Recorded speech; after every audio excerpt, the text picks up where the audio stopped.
The extreme response and reactions by persons around the world, but specifically in the US, has gotten out of control. And you know what I'm talking about. I'm talking about the persons who may be in a fast food line on a Friday night. It's extremely busy. And instead of waiting patiently in the car for their turn to order at the window, they proceed to wail on their horn, and the person in front of them proceeds to respond.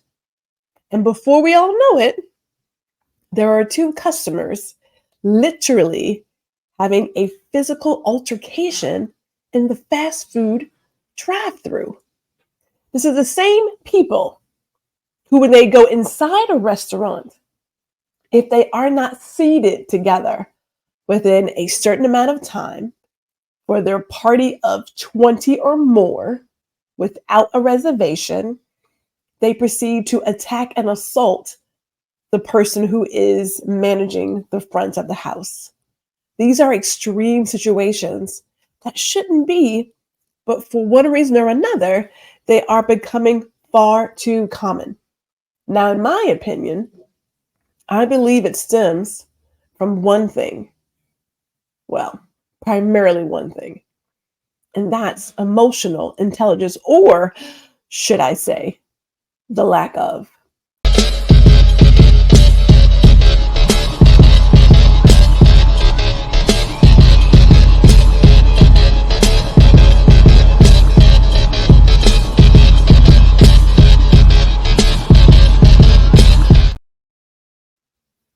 Hello and welcome to Ladies Listen Up. I am your host, Gwendolyn G.R. Houston Jack. And I got to tell you, nothing gets my blood boiling than hearing about these situations because they just don't make sense. Now, I don't know when it actually started. According to some reports, they do believe a good chunk of this behavior, this pent up anger, started in 2020 when the world was impacted by a pandemic. Now, let's revisit that really quick because none of us ever thought that we would be part of a pandemic. We are talking about a worldwide virus that was killing a number of people and making a number of us ill and caused every single person to change or adjust the way they live. Now, I'm not going to talk about any conspiracy theorists. I don't have time for that. But I do know that we all felt the emotional impact, the physical impact, the mental impact, and the financial impact. Changed our world. For some of us, it began a new chapter of how we wanted to live moving forward. And for others, well, it was back to status quo. But what hasn't become status quo is how a number of US citizens are responding to minor, everyday interactions. Now, I want to say this really quick because I've been the person who has worked in retail, absolutely loved it. And the one thing we always taught our team is that the people who came into our store, our guests, they weren't allowed to speak to us in derogatory manners, sexist remarks, racist remarks, just things that make you feel uncomfortable. They weren't allowed to do it. Whether they were face-to-face, online, or calling over our phone.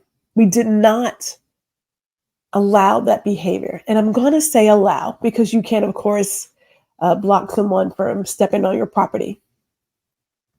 So when I see some of these reports of customers throwing food at people, knocking over displays, grabbing through the window, it's so ridiculous. I will tell you that if there was ever a time where somebody stepped in my face and yelled, um, I learned early how to lower my voice so that the person would have to bring themselves down. Because I think we all know that there was a point in time in retail or a restaurant, any service industry place, where if you proceeded to loud talk someone and cause a scene, it would cause the management to do whatever they could do to get you out and make you happy. And then that shifted. At least where I worked, it was never the case. You could loud talk all you want to. No one's going to, will just look at you like you're crazy. It's an adult temper tantrum. But now it's gotten to the point where it is assault. Assault. I recall vividly a story I read about a family going to a Cheddar's restaurant. I want to say it was a party of 6 or 8. And because they didn't have a reservation, and it's a Saturday night, and it's busy, they were not seated together. And they proceeded to beat the 17-year-old child. 17. He had been at Cheddar's for a month to earn money for his senior year. 17. Now, I want you to really think about it. Because if you're from my age group, we're talking the 70s baby, the 60s baby.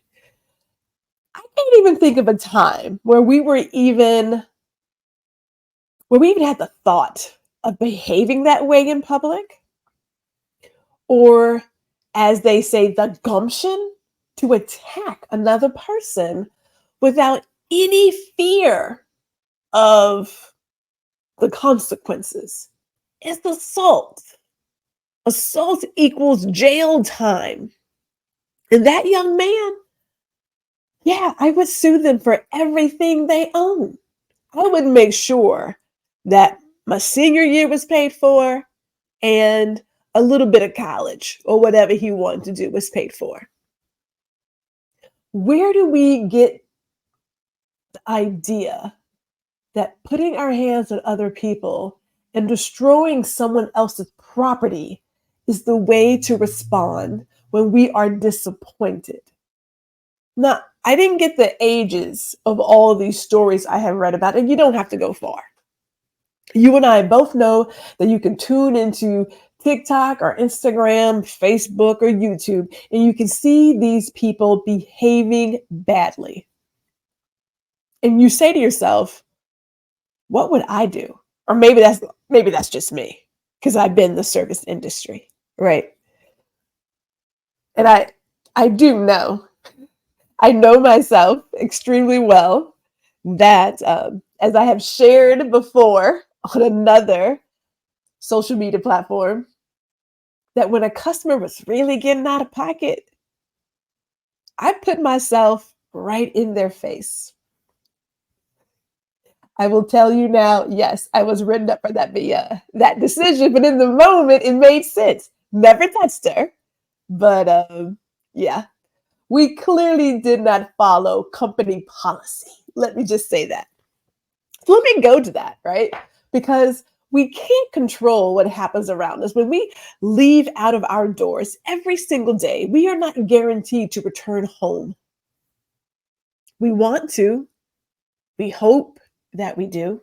We tell our loved ones, hey, I'll see you later, with the idea that we will. But the truth is, we don't control what happens outside our window. The only thing we can control is how we respond and react to what is happening outside our window. So that brings me to a conversation about emotional intelligence. And I have to tell you, I really believe in all my bones, that what we're seeing right now is a huge lack of emotional intelligence. Huge. I'm going to say emotional intelligence first, and then I'm going to add in we have been desensitized by some things that we see everything as entertainment. Now, that may be,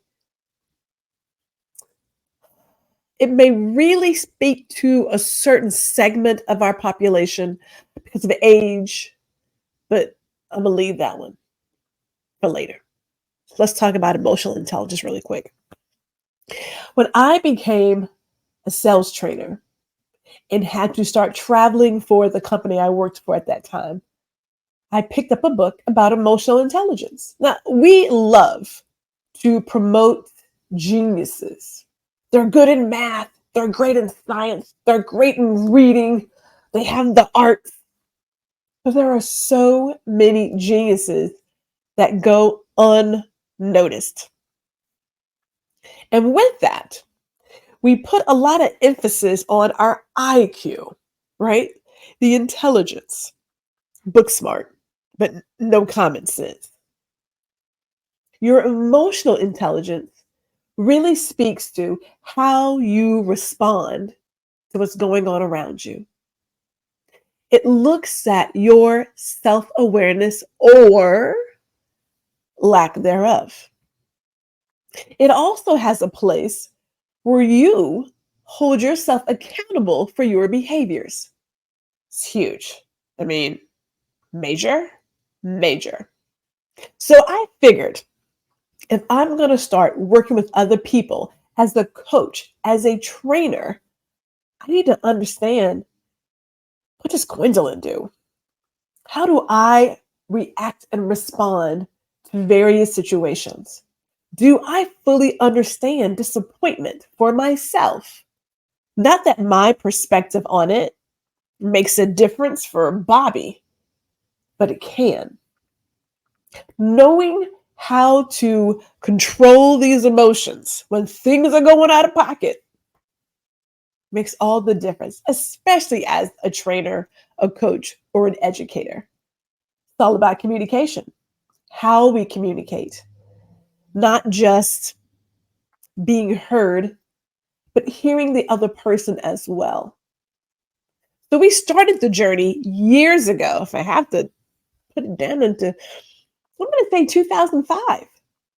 2005. And as we have grown into our career and into ourselves, that emotional intelligence, oh man, it gets sharper and sharper. Oh, now, if you've never looked at anything regarding your EQ, this is going to be your challenge because now we want to know, what's your EQ?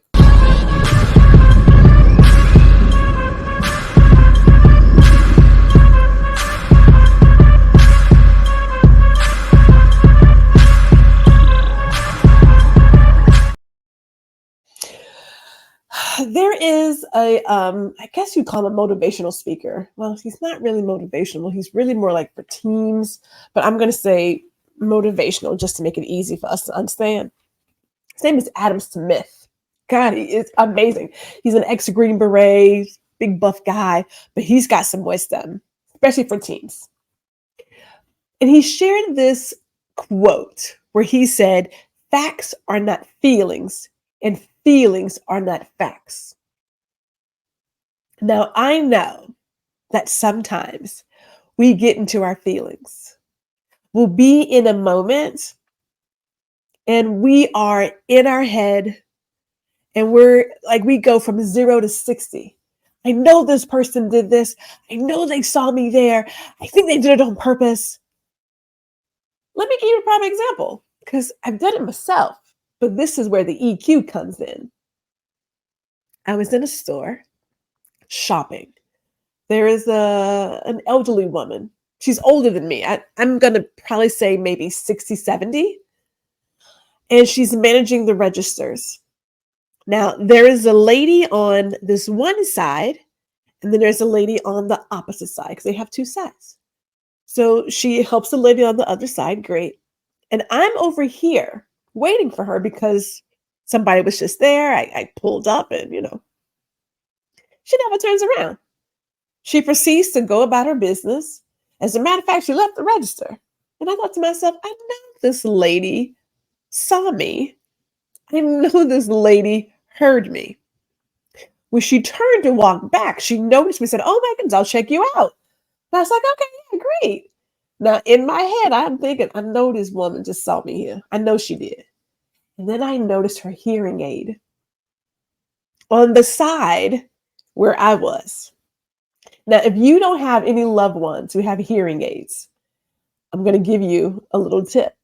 Even with the aid, sometimes you still can't hear, right? Maybe turn down a little low. So when I stood there and I knew 100% this woman was ignoring me. Turns out she couldn't even hear me. Assuming the right of other people takes a lot of power, a lot of courage to say, let me stop for a second. Let me just wait. Wait. What else could be true? Now, my feelings about the situation, yeah, they were way off. They were way off. The fact was, yes, she walked away from the register. But the idea that she ignored me, that was an assumption. No offense, I don't think she really could hear because even though I'm down in front of her, she could hear me. But we are so quick to believe the worst of each other or get in our feelings that we start going 0 to 60 in our head. None of that is even possibly true. But as far as we're concerned, it happened. And I know they did it on purpose. And now I'm going to retaliate. Versus assuming the right of all parties. What else could be true?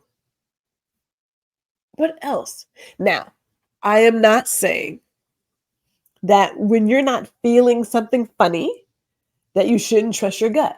I'm not saying that because I have been in places where people have been on the same aisle but never spoke, but then kind of like tracked me. And I was never in loss prevention officially, but I've done my fair share of tailing people in retail stores. And yes, I actually caught them, sure did. So I know when you're keeping an eye on somebody, but not keeping an eye on somebody, like we get that. I mean, and it's New York City Trust. It happens a lot. A lot. So I know that that happens. So this is not to say do not trust your gut, but it is to say before we take that as the end all be all, can we confirm that the facts are what they are, right? Because feelings are not facts, and facts are not feelings. They are different. A lot of us will feel some kind of way. I feel like you made me. I feel as if you, well, those are your feelings, but the fact of the matter is that was not the case. And we have to separate them. Studying emotional intelligence allows you to really sit back, put things on a back burner, and look at a situation from a different lens. Sometimes we're too close to what's happening in the moment. Here's another example. I remember being told to never leave a voicemail after an event happened and you're still charged up. I did it though. I played it back. And when I played it back, I was more than surprised how angry it came across. Like it was clear that I was angry. And I thought, yeah, I'm gonna go ahead and delete that because it's not gonna come across well. 4 times I had to delete it before I got it right. And then I told myself, you know what, Gwendolyn, in the future, When you're feeling some kind of way, stop. It doesn't have to be done in that moment. Give yourself some time to come off 10 and then really think about what happened. And maybe it's not as pressing or as awful as you thought. You know how things happen with like our loved ones? It could be something very simple, like my husband ordering a basic hot dog with nothing on it. Not mayo, not mustard, not relish, meat and bread. I was hot. But I thought to myself, okay, if you put these words out here about this ridiculous hot dog, where's it going to go? Like, is it really that serious? Do you really want to have a discussion that could become an argument over a hot dog? A lot of times, be it our loved ones, especially our loved ones, we're so charged up in the moment that we can't see or think straight. And it's only when you step back and you say to yourself, what else could be true? What else? Maybe what's happening is what I think is happening. Prime example, you're meeting somebody and they're late. And you're like, golly, now the last time we did something, they lied about this, they stood me up, they blah, blah, blah. So I gave them one more time, and this is why I don't bother. And then you start thinking, well, what else could be true? Maybe they left their cell phone. Maybe they're in a car accident. Maybe they witnessed a car accident. Maybe there's all these things that could be true. And people say, well, they could have called, they could have texted. Maybe they're not at a place where they can call and text. We got to stop and ask ourselves, what else is happening before we go 0 to 60? Now, let me just stop real quick and talk about that second part about a certain portion of our society. And I believe it's about the generation that we are desensitized and we see everything as entertainment. And we really haven't had a chance to put our arms around disappointment. 2020 was a year of grief and loss. Lost opportunities. I mean, I'm a photographer and I could not get outside to photograph anyone. That's huge. I lost loved ones to COVID. There were all these other opportunities that were sitting in front of me and they just vanished. That's a lot of loss. It's a lot of disappointment. And if you check the reports, there were numbers of children, adults who didn't know how to process all these emotions. They were beside themselves. Some of us sought out therapy, a counselor, have a therapist. Some of us act as if it was no big deal. We'll just get past it. We won't worry about doing anything because everything is fine right now. Fact of the matter is, though, it is clear that we are bringing in a lot of baggage from the past into our future. The fact that there are so many people who just explode when something very small happens. Yeah, there's a lot of anger, a lot of grief, and a lot of work to be done. Now, I've said this 1,000 times. I'm going to keep saying it. You need a therapist, you need a counselor, get you a counselor. There's nothing wrong with that. If you're not ready to find someone immediately to hold your hand through this process, we do have another option for you to help you get started.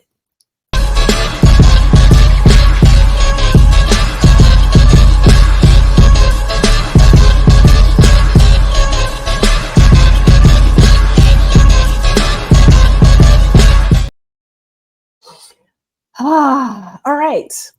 One of my favorite websites is 6 Seconds, right? They are an organization focused on growing the world's emotional intelligence. Beautiful thing. I actually started it with my training team because, again, as a trainer, as a coach, we are working with people on a variety of issues and being able to know how to communicate with them and identify things as well as in ourselves helps grow that relationship. So I had my team do some of the exercises that they offer. What's really cool about 6 Seconds is that they have events, they have a blog, they have free tests, but they have courses you can take to help grow you and your team's emotional intelligence. It's a beautiful thing, which I love. It's a beautiful thing. So let me show you some things when it comes to this website. They say we've got people problems. Most of the world's challenges aren't due to a lack of data or technical skills.